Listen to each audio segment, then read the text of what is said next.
Welcome back to another Film Geek movie review. In just a moment, I'm heading my happy butt over to the futon because I'm checking out the Shudder original, Daddy's Head. So what is the plot of this strangely named film? Well, it tells the story of a boy whose father has recently passed away.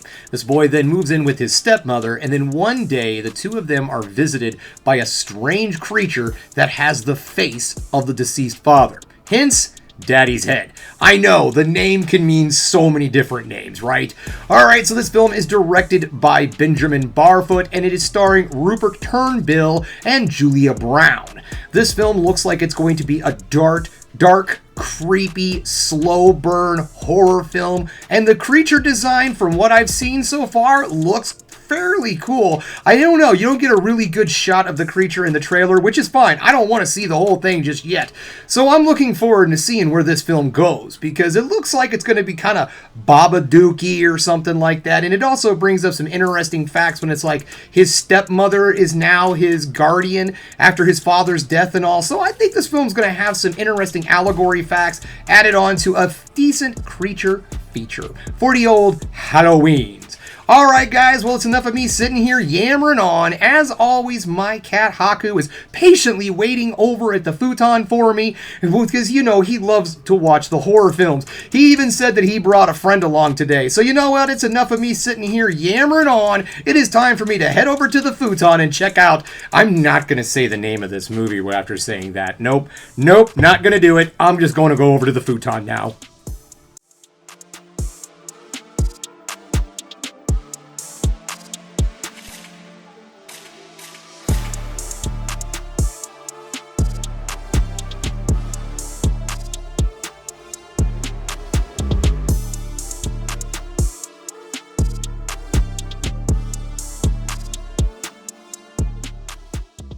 Just getting done watching Daddy's Head, and guys, I really enjoyed this movie. Not only is this a well-made, well-crafted, spooky, scary creature feature, there's a lot more to it if you want to dive in deeper. So let's get this started, shall we? We're going to get things... Well, honestly, I don't have any negatives, so we're just going to move right into the positives. The first thing I want to talk about is the sound design. In the first half hour of this film, the sound design is really important because it uses it a lot to really build suspense and tension throughout this house with the two of them living there. In the background, you can start to hear the creature like creeping and crawling around in the vents and all. The two of them aren't paying the attention to it because they're both they're both in their own worlds in these moments. At night, they kind of get into the grief and they're thinking about what happened with the loss of the father/husband in their life. And so they're not paying attention to what's going on around them. So you can just hear that sound in the background, maybe a little soft voice saying someone's name and all. And it does an excellent job of really building up the tension, the suspense, and the creepy vibes in that first half hour. Because the first half hour does make the film feel like it's going to be kind of a slow burn, because the two of them are building story and building the relationship between the two characters.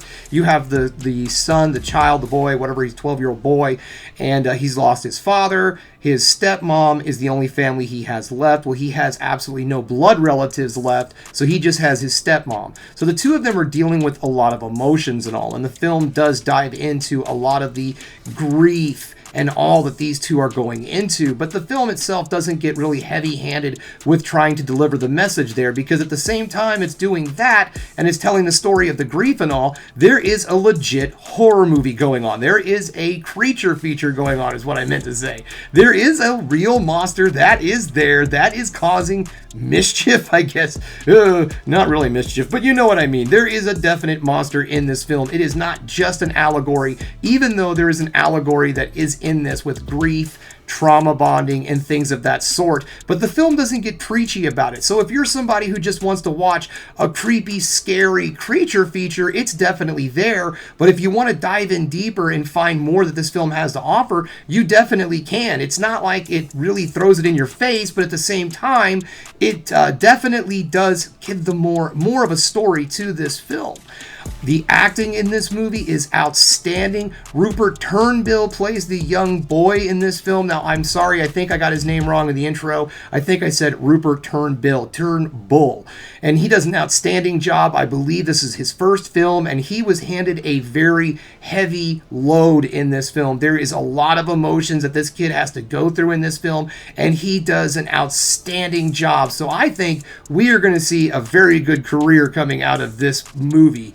Julia Brown is the stepmom in this film, and she also does an excellent job. She has a lot of different emotions and different things that she's also dealing with in this film, and she does a great job with her character in those moments. She's playing a person who really wasn't expecting to have the whole brunt of parenthood thrown upon her to all of a sudden be a mother, and she's dealing with all of that while dealing with the grief of the loss of her husband, and there's a legit monster stalking them at night. So she's got a lot on her plate.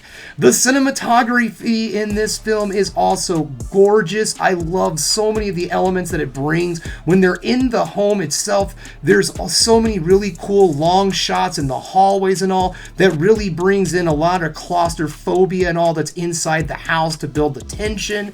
The house itself is also very bland and boring. Not a lot of colors. Like, you could definitely tell that this is a house of people grieving. I feel like that was a symbol, that was something throughout the film also. The movie takes place in either early winter, late fall. There's no leaves on the trees. Well, not many leaves on the trees. So all around them in this huge forest is death. So they're just surrounded with the grief of the loss of their loved one and all of this dead nature that's around them also. So needless to say, they're just in a bad situation.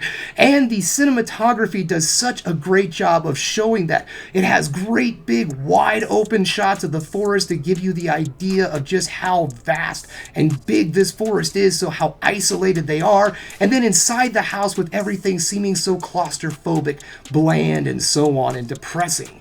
So this movie has a lot to offer, but it's also just a fun film. The practical effects are very well done. I really like the creature design in this film. You never really get a good solid look at the monster, but that's perfectly okay. I like the fact that it stays within the shadows. You only get glimpses throughout the entire film, and you never really get a full-on reveal. You just kind of get pieces of what this thing really looks like. And of course, it is pointed out that the thing is a bit of a shapeshifter. It can change its face, and also it does appear a little bit different to each person.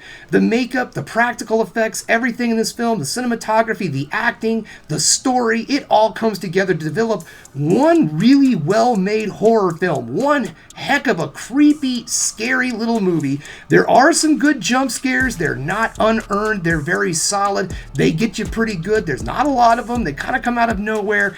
It's a good film all around. There's scares for everybody, basically. Kind of like a comedy. Laughs for everybody. Well, there's plenty of scares to go around in this film.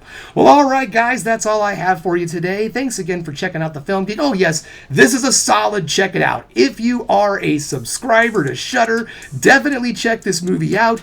If you're curious, go ahead, take on that free week, see what you think about Shudder, check this movie out. It is a really solid film. I had a great time.